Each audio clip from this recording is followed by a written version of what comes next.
Happy Sunday. It's rant time. It's myth time. I've just got to share something I came across the internet. Don't you love the internet for absolute rubbish sometimes? Grounding. I came across this image and it was like 6 steps on how to ground. And I've never seen so much complicated malarkey in my life. And it makes you wonder why people get turned off their psychic journey, their spiritual exploration, when they read rubbish like this that makes it so complicated. So I've just got to share. And also, while we're sharing, if you've run across any complicated, fiddly, silly stuff in your journey, and I bet there's a ton, feel free to share with me in the comments below, because over in the Psychic Academy, which is my little membership group, we've been going to town on this. And some of the stuff has just made it boggles my mind. Oh, Suzanne, hello, thank you. This is my myth bust, and you know I love to myth bust because sometimes people make it so complicated. Psychic ability, mediumship, spiritual growth is not, it's very simple.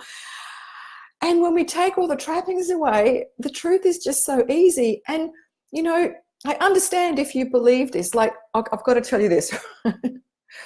I was chatting to one of my VIP students about myths and the stuff that she'd come across, you know, in her time. And she's been doing this for about 20 odd years. And she's shared the best one. And the best one was, you can't wear jeans if you do psychic readings. What do you think of that? You can't wear jeans. Hi, thank you for everyone here who's just joined me. You can't wear jeans. And I said, oh, this is fantastic. You know, obviously I'm going to be kicked out of psychic, you know, the halls of psychic world for wearing jeans. I said, well, do you know why? Did your teachers ever tell you why jeans weren't a good idea? You know, because maybe there's something in it. Maybe there's something we can learn. And she said, yeah, exactly. I'm out too. Like, we're all out with jeans. And she said her teacher said that it stops the flow of energy. And I thought, well, okay, what about yoga pants? I mean, it doesn't make sense. It's not the flow of energy around your body that matters. It's the flow of energy in your aura, your energy field. And no pair of jeans, no matter how stretchy or how tight, are going to stop your flow of energy. What do you think of that? I just love this. What about PJ pads? Exactly. What about yoga mat? No. All right. Tell me if you have come across any of this yourself, or tell me if you've just got a question mark about something which may or may not be true, because sometimes we are so eager to we're so eager to learn that we'll take it from anywhere. I did, you know, I believed in a lot of stuff before that I realize is not quite true. It's all part of the journey. And maybe there's been a part where you have come to a point where you've gone, oh, yes, I now know that that's probably not what I believe in anymore. That's fine. But not wearing jeans? I don't get that. That doesn't even make sense. So here's the thing I found the other day. Hi from Hawaii. You mean it's not your vajayjay? Bev.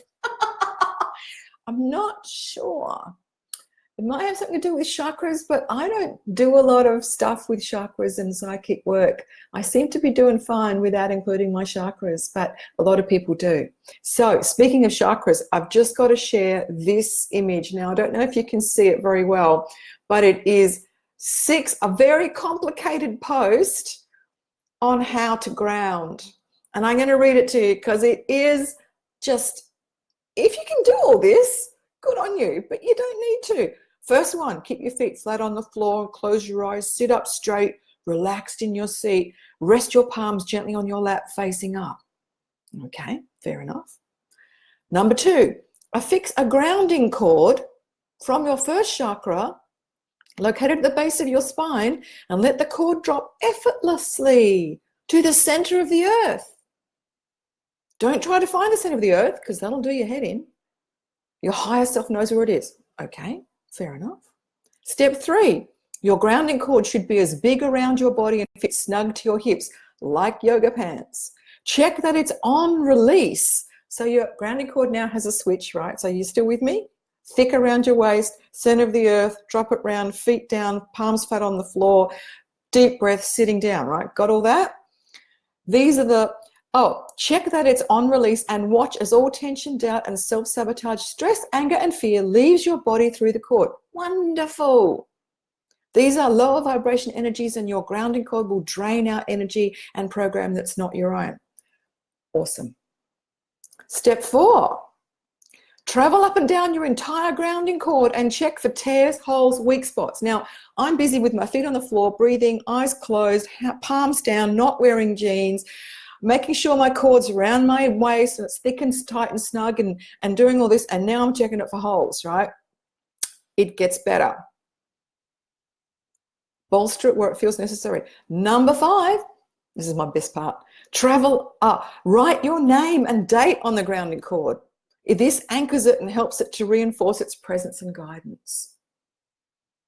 Step 6, final step, change your grounding cord whenever it feels old or not draining out quickly enough. Now, I don't know about you, but I'm exhausted after all of that. Really? Does it have to be? Yeah, exactly. Who makes this up? I don't know who makes it up, but it's not necessary. Could you have all of those steps in your head and then try and ground? I don't know, maybe you're smarter than me. I couldn't. I'd be so worried about not getting it right.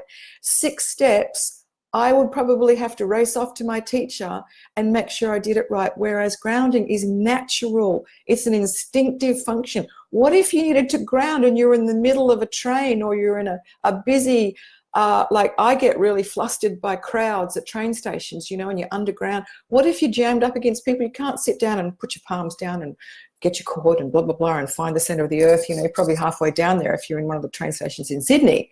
No, like grounding is instant. We can do it with a thought. It's the intention that we have. That's all. We just send our intention to breathe out and let it go. Yes, I love the idea of a cord if it helps, but all this malarkey, it doesn't make sense.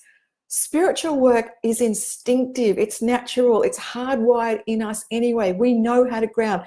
The animals do. They lie down on the grass. Bruce rolls around on the carpet. We know how to do that. Yeah, so Sarah says, so putting my feet outside on the ground isn't doing it? Apparently not. You got to wrap your cord around your waist and write your name on it. This kind of stuff just does my mind in. Okay, so, then if you're wearing jeans, forget it, right?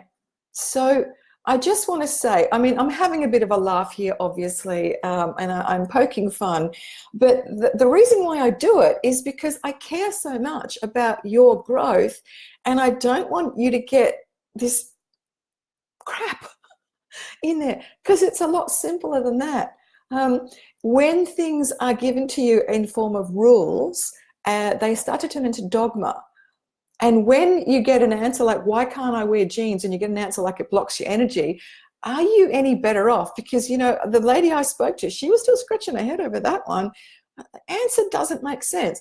If the answer doesn't make sense, it isn't the right answer for you yet. Maybe you need more info. Maybe it's like, run that past my filter and see how that goes. Maybe you put that answer in the question box to come back to later. But it doesn't mean just because a teacher tells you it's, come from God. No, please examine all this in the first place. No, Angel says, I have to be honest, I can't do that sort of grounding. No, neither can I, my darling. I can't. It's too hard work. I'd forget what I have to do halfway through. Yes, Donna said, people have said no alcohol, coffee, pop, tea, if you are truly spiritual. Well, that counts me out, because I have a wicked hangover from last night. And, I'm not wearing jeans, but I love my coffee too.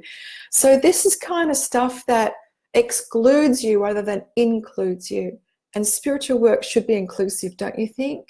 It should be embracing. You should be able to feel like you can join this. It's not a special people's group. You can be part of it too, in your own way. So I just thought I'd share that. Have a bit of a laugh. If you find anything like this, please do send it to me, because I think I think I want to make a collection. Okay, if you find anything, I mean, I'm not having a go at whoever wrote this. I'm sure it was genuinely intended, and I'm sure they absolutely wanted to help. But it's a lovely exercise in our own discernment, don't you think? So I hope that's brightened up your day and you've had a bit of a chuckle. Love to hear what your comments are as we go on. And wine right now, absolutely. I will speak to you very, very soon. Have a lovely day.